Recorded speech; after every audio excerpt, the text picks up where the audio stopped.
This video will discuss the functions of Hermitian matrices. Let's start with a matrix A, which as in much of the rest of this playlist has been an n by n Hermitian matrix. We have a matrix U, which is an n by n unitary matrix, which diagonalizes A. So it transforms A into the basis set in which it is diagonal, which is the basis set of its eigenvectors. So A, little a, is the diagonal representation of big A. Little a is a diagonal matrix. All of the off-diagonal elements where I does not equal j are 0.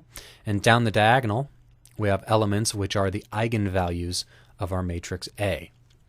So eigenvalue 1, eigenvalue 2, all the way down to eigenvalue n. So in previous videos, we've seemed to define what matrix multiplication is. So A times A would be what we would call the A squared matrix. So n by n times n by n would give you an n by n matrix back. So A squared is taking A and multiplying it times itself. If we multiply A times itself 3 times, then we get A times A, which is the definition of A cubed. And in general, taking A to the power n, where n is some positive number, some natural number from 0 to infinity, is the number of times that we take A to itself. So we take A times A times A, etc. Actually, I think this needs to be 1 for this to be consistent. All right, let's just go ahead and make that a 1. I think that's what it needs to be to make the math work out. Okay, then we have other operations that we discussed. We said that A times its inverse is equal to an identity matrix. So that means you have some operation A to the minus 1 for finding whatever matrix times A gives you the identity matrix. But you can do other types of things as well. You can say A to the 0 is the identity matrix.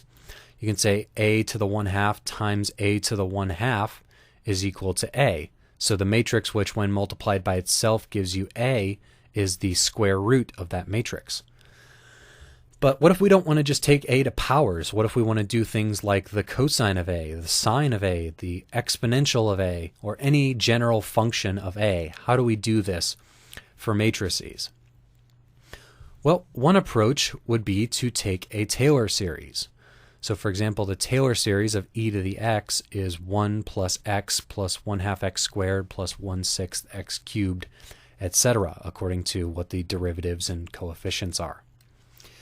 So e to the a, so taking the exponential of a matrix means that we have the identity matrix 1 plus x, the matrix, plus 1/2 a squared, 1/2 x squared, plus 1/6 a cubed.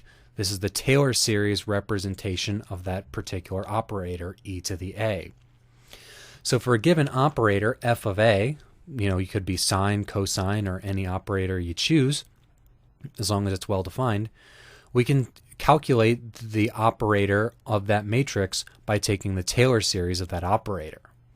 So we say sum from n equals 0 to infinity, 1 over n factorial, the nth derivative with respect to x of the function at x equals 0 times the matrix A to the n.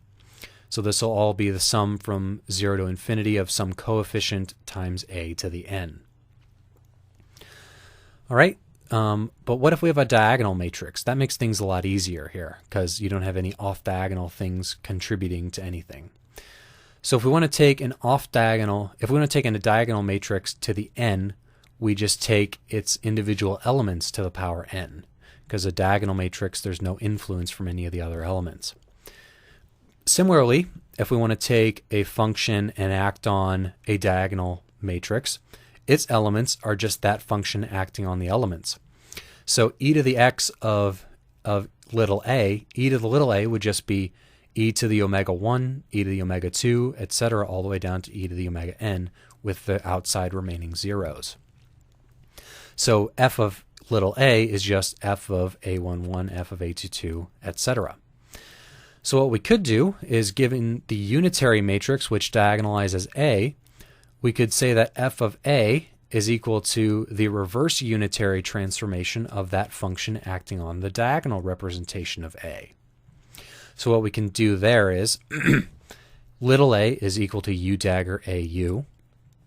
So we can say u dagger au, take the function on that, so act on all the eigenvalues, and then do the reverse unitary transformation u dagger. So diagonalize, take the function, then undiagonalize. And this is called the diagonalization approach. So depending on what particular matrix or what particular function you have, it may be easier to do either the Taylor series or to diagonalize, but in general, you can do one or the other. There are certain cases where operators like this come up in electronic structure theory, particularly if you've ever heard of coupled cluster theory. It involves e to a given operator, which is a matrix. So in coupled cluster theory, you get a lot of these things where you have e to a given matrix. So you have to use some kind of approach in order to get the result of what that operation is. But in general, these are the two approaches. Either way works. They both give the same result, but typically, as is the case in kind of advanced mathematics, you use whichever approach is most straightforward and easiest to work with for your given application.